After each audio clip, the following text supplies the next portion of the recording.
បាទជំរាបសួរលោកអ៊ំលោកពូណាមីងបងប្អូនប្រុសស្រីបាទទាំងក្នុងនិងក្រៅប្រទេសបងប្អូនប្រជាពលរដ្ឋខ្មែរយើងទាំងអស់គុណចាស់គ្រប់ព្រះអង្គបាទពេលនេះគឺជាពេលព្រឹកបាទខ្ញុំបានមកដល់ក្នុងសួននេះគឺនៅខាងក្រោយផ្ទះរបស់ខ្ញុំរំលងផ្លូវមួយទេបងប្អូននៅក្នុងរាជធានីភ្នំពេញហើយត្រូវកាត់ស្ពៃនេះស្ពៃចកឹះនឹងខ្លះទៅស្ពៃធំនឹងខ្លះទៅលាយគ្នាដើម្បីយើងយកទៅស្លបាទស្ងោរបាទយើងស្ងោរជាមួយសាច់ជ្រូកតិចណាបាទនឹងហើយបងប្អូនឃើញដំណាំនេះហាក់ដូចជារង្វើលហើយស្លឹកវែងដោយសារតែខ្ញុំបាទអត់មានបានប្រើជីសម្រាប់ជំនួយអីច្រើនទេជាពិសេសគឺឲ្យតែមានជាតិគីមីហ្នឹងគឺមិនប្រើតែម្ដងបងប្អូនគឺខ្ញុំដុតតែដីបាទខ្ញុំដុតដីហ្នឹងមានកំទេចកំទីឬក៏ហៅថាសំណល់បន្លែខ្លះដែលមិនប្រើមិនចាំបាច់ស្លហ្នឹងខ្ញុំតែយកដាក់មកដុំទៅហើយខ្ញុំកូរជាគំនរឲ្យដុតឲ្យក៏ឆាយនៅលើដីសម្រាប់ដាំដំណាំហ្នឹងហើយណាមួយទៀតគឺរដូវវស្សាភ្លៀងធ្លាក់ជោគជាំបងប្អូនតែប្រហែលថ្ងៃហ្នឹងរៀងបន្ធូរការធ្លាក់ភ្លៀងខ្លះមានន័យថាមិនសូវភ្លៀងណាហ្នឹងអញ្ចឹងក៏ដីរៀងស្ងួតបន្តិចទៅឲ្យងាប់មេរោគខ្លះបើភ្លៀងរហូតណាហ្នឹងអញ្ចឹងមិនទុកឲ្យធំទេបងប្អូនណាស្ពៃនៅមានការលូតលាស់ខ្លាំងតទៅមុខទៀតប៉ុន្តែកាលណាទុកដល់ធំទៅយើងទទួលទានក៏មិនអស់មិនតាន់ដែរវារលួយងាប់ទៅវិញអញ្ចឹងរៀងត្រឹសរៀងធំបន្តិចគឺកាត់ដែរយកទៅស្លទៅយ៉ាង3នាក់ហ្នឹងគឺតាន់ណាបាទហើយផ្ទីនៅរដូវវស្សាបងប្អូនឃើញទេបាទធ្លាក់ភ្លៀងជោគជាំមានសត្វតោងហ្នឹងហើយមានសត្វតោងណាខ្មែរយើងប្រើពាក្យថាចៃចៃបន្លែចៃតំណាំប៉ុន្តែអាណាដែលតោងយើងក្តិចចេញបាទក្តិចចេញលាងដាក់ពីលើអាងត្រីកង្កែបហ្នឹងទៅឲ្យតែវានៅទៅខាងលើទឹកហ្នឹងគឺវាហែលស៊ីអស់ហើយត្រីក្រាញ់ត្រីកាភ្លៀងត្រីដែងមាននៅក្នុងនឹងច្រើនណាបងប្អូននៅក្នុងអាងហ្នឹងបងប្អូនឃើញតូចទេប៉ុន្តែនៅក្រោមដីទៀតណាបងប្អូនអញ្ចឹងគេថាចង់ស្ទូចមើលត្រីដែងធំប៉ុណ្ណាសាកដាក់មើលណាប៉ុនកដៃកភួនដៃកភួនជើងឥឡូវហើយខ្ញុំទុកបន្លោះហ្នឹងដើម្បីងាយស្រោចដំណាំបាទជាមួយទឹកនឹងឲ្យចំណីបងប្អូនហើយកាលណាយើងចំហទាំងអស់ទៅយើងអត់មានដីដាំដំណាំទេអញ្ចឹងយើងដាំពីលើទឹកពីក្រោមបាទហ្នឹងហើយអញ្ចឹងបងប្អូនលោកអ៊ំលោកតាលោកយាយទាំងអស់គ្នាជាទីគោរពរាប់អានហ្នឹងហើយថ្មីត្បិតតែវីដេអូនេះគឺនៅកន្លែងដដែលប៉ុន្តែយើងទេសនាទៅគ្រាន់បានសម្រាប់លំហែខ្លះខ្ញុំបាទកំភៀននឹងធ្វើការអត្ថាធិប្បាយនិយាយលេងជារៀងរាល់ថ្ងៃបាទព្រោះជា channel YouTube ផ្ទាល់ខ្លួនរបស់ក្រុមគ្រួសារខ្ញុំបាទហ្នឹងហើយបងប្អូនមិនសូវឃើញកូនស្រីខ្ញុំមិនសូវឃើញគ្រួសារខ្ញុំដោយសារតែមួយថ្ងៃនេះគឺកូនរៀនតាំងពីម៉ោង7ព្រឹកចេញទៅបាត់ណាតម៉ោង7-6ល្ងាចឬក៏6ជាងអីណាបានត្រឡប់មកផ្ទះវិញអញ្ចឹងពីព្រឹកទៅដល់យប់ហ្នឹងគឺនៅសាលារហូតបាទអត់ទៅណាទេពីច័ន្ទដល់សុក្រនឹងហើយនឹងថ្ងៃសៅរ៍មកព្រឹកពេជ្រអញ្ចឹងតនេបានសៅរ៍ពេលល្ងាចនិងអាទិត្យមួយថ្ងៃទេណាហើយសៅរ៍អាទិត្យនេះជាពេលវេលារវល់ទៀតសម្រាប់អាជីវកម្មណាហ្នឹងហើយបើយើងធ្វើការយើងមានពេលសម្រាប់ដើរលេងកម្សាន្តដែរសម្រាប់អ្នកលក់ដូររកស៊ីសៅរ៍អាទិត្យនេះទៅយល់រវល់វិញបាទខុសពីថ្ងៃធម្មតាហ្នឹងហើយបងប្អូនឃើញរងតកួននេះបាទហេតុអីបានរិចចឹងបាទខ្ញុំដាំឡើងនេះគឺសម្រាប់ក្តិចឲ្យត្រីទេបងប្អូនឲ្យត្រីឲ្យកែបទេហ្នឹងហើយមានបានធ្វើជើងដាក់ជីអីទេដោយសារតែល្អពេកទៅក៏ហូបមិនទាន់ដែរណាអញ្ចឹងក៏ឲ្យដុសតាមដំណើរអញ្ចឹងទៅដើម្បីកាត់យកទៅឲ្យត្រីកែបកណាបោះចូលនៅក្នុងអាងទឹកហ្នឹងទៅ ត្រីកង្កែបហក់មកខាំស៊ីអស់លីងនៅតែគល់ទេឃើញខ្ញុំដើរដាក់ហ្នឹងស្មៅហ្នឹងក៏ស៊ីអស់ដែរបងប្អូនស៊ីឡើងដល់គល់កង្កែបក៏អញ្ចឹងអាត្រីនៅក្នុងហ្នឹងក៏អញ្ចឹងដែរដោយសារវាអត់មានចំណីស៊ីគ្រប់គ្រាន់អត់មានស្មៅមានអីគ្របអញ្ចឹងណាអញ្ចឹងត្រូវបេះអញ្ចឹងរាល់ថ្ងៃដើម្បីចិញ្ចឹមត្រីហ្នឹងបានល្អបាទហើយខ្ញុំត្រូវលាងស្ពៃនឹងឲ្យស្អាតណាហើយបងប្អូនឃើញរោងនេះគឺអត់មានអ្នកនៅបាទខ្ញុំធ្វើសម្រាប់ពេលដែលមានភ្លៀងធ្លាក់យើងអាចជ្រកបានឬយើងចង់ញ៉ាំអាហារទទួលទានជុំគ្រួសារអាចមកក្នុងរោងនេះបាន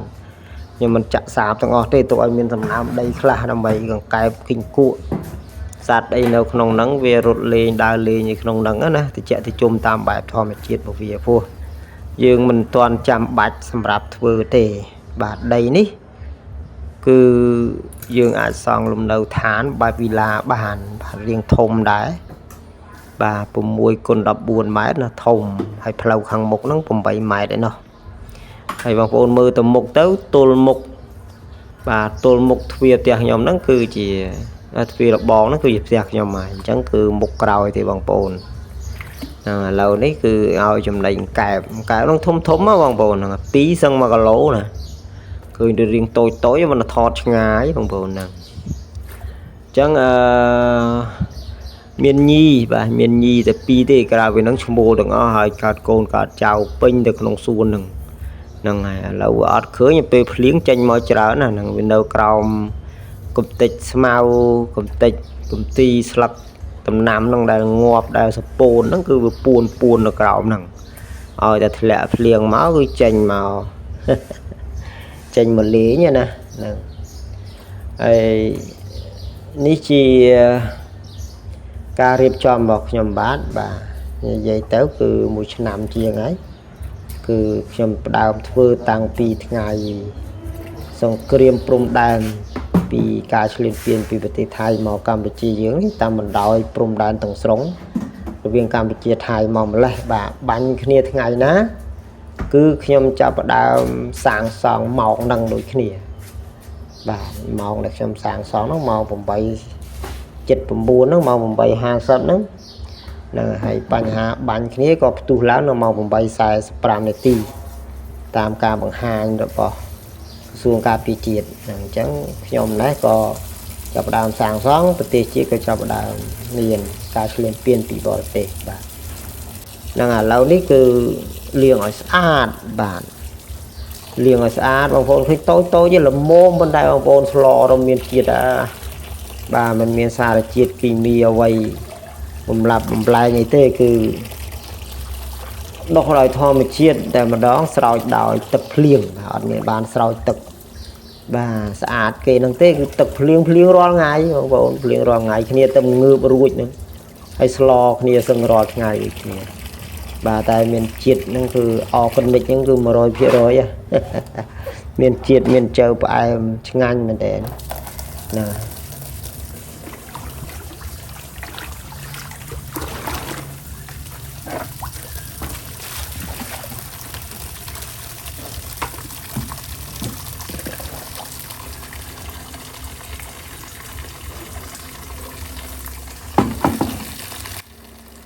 បាទអញ្ចឹងនេះកង្កែបមួយនេះធំធាត់មើលធំជាងបាតដៃខ្ញុំទៀតហើយមកពួននៅតែក្នុងរុនបាទរុនបង្ហូរទឹកលាងនេះបាទបង្ហូរទឹកលាងហ្នឹងវាចូលទៅក្នុងអាងក្រោមដីហ្នឹងហើយវាលូនរត់លេងពីលើហ្នឹងមកឲ្យតែថ្ងៃឡើងរត់ទៅចូលអារុនហ្នឹងហើយអាបំពង់បង្ហូរហ្នឹងហើយចាប់វាទៅដាក់មិនក៏ឡើងមកវិញដែរមួយហ្នឹងស្គាល់ហ៎ហ្នឹងអញ្ចឹងទៅខ្ញុំចាប់វាទៅដាក់នៅក្នុងអាងទៅដើម្បីឲ្យបានទទួលចំណីខ្លះបាទបានចំណីដែលយើងដាក់ឲ្យហ្នឹងឲ្យធំធាត់ណាហ្នឹងហើយយើងនៅតែក្នុងសួនអញ្ចឹងបើមិនគ្រប់គ្រាន់ដូចការរស់នៅតាមបែបធម្មជាតិរបស់វាទេអញ្ចឹងគឺកង្កែបហ្នឹងត្រូវមានចំណីខ្លះដើម្បីផ្គត់ផ្គង់បាទមានន័យថាអាហារបំពន់សម្រាប់វាណាមួយថ្ងៃតែមួយក្តាប់ទេបងប្អូនមួយក្តាប់នោះបើយើងរាប់វាគ្រាប់ទៅ20គ្រាប់ហ្នឹងអស់ហ่ะ នឹងក្របវាប៉ុនកូនដៃណាចុងរៀមដៃកូនដៃហ្នឹងឬហៅថាប៉ុនចង្កឹះចុះក្របណែចំណីសត្វកង្កែបហ្នឹងហើយក៏មានចំណីត្រីខ្លះដែរបងប្អូននេះឃើញអាតូចហ្នឹងមូលហ្នឹងគឺត្រីសម្រាប់ត្រីក្រាញ់ត្រីកាភ្លៀងត្រីតែអាធំហ្នឹងគឺសម្រាប់កង្កែបហើយมันបានឲ្យរៀងរាល់ថ្ងៃទេ2ថ្ងៃ3ថ្ងៃហ្នឹងឲ្យម្ដងអញ្ចឹងទៅណាឃើញទេត្រីក្រាញ់ឡើងរាប់ហ្នឹងហើយអញ្ចឹងគឺពេលទឹកភ្លៀងហូរមកគឺខែរដូវភ្លៀងគឺហូរចូលក្នុងអាងហ្នឹងទាំងអស់បាទហ្នឹងហើយកែបនឹងថ្លោយំរាល់ថ្ងៃឥឡូវនេះគឺដល់ពាក់ស្លោហើយបងប្អូនបាទគឺយើងលីងយើងឆាសាច់មុនទៅព្រោះស្បៃមិញហ្នឹងគឺសម្រាប់ស្លងោបាទ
សូមអរគុណច្រើនបងប្អូនលោកអមតលយាសម្រាប់ការតាមដានទេសនា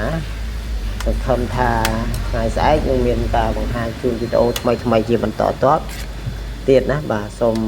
អរគុណនិងសូមអរគុណសូមគោរពលា